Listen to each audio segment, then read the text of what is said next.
ایران ای مرز پرگوهر، ای خاکت سرچشمه هنر، دور از تو اندیشه بدان، آینده مانی تو جاودان. ای دشمنان تو سنگ خاره ای من آهنم، جان من فدای خاک پاک میهنم.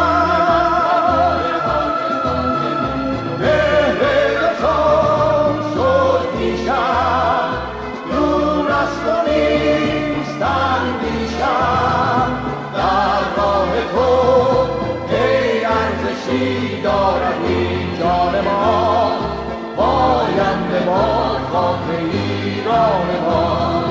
ای ارزشی دارد این جان ما، پاینده ما خاک ایران ما.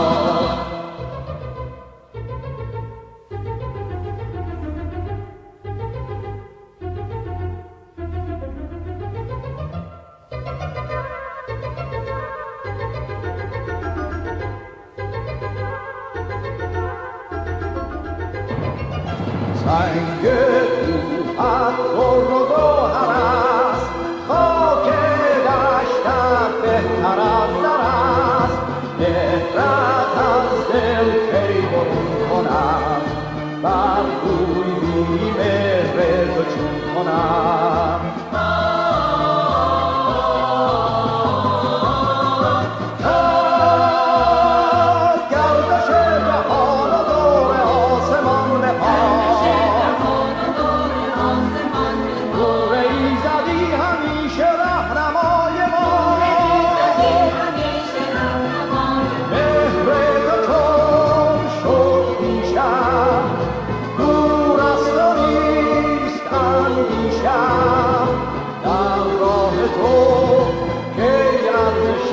دارد این جان ما، پاینده باد خاک ایران ما.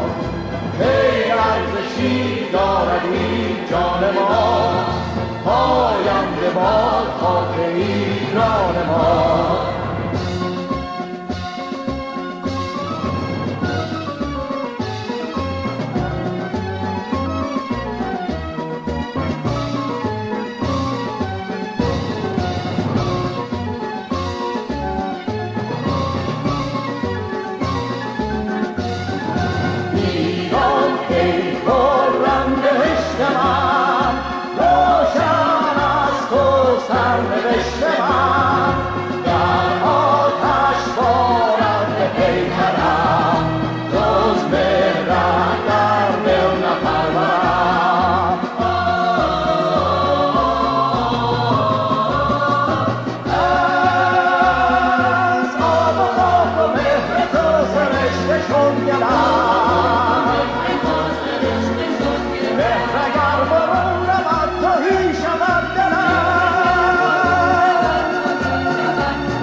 ارزشی دارد این جان ما.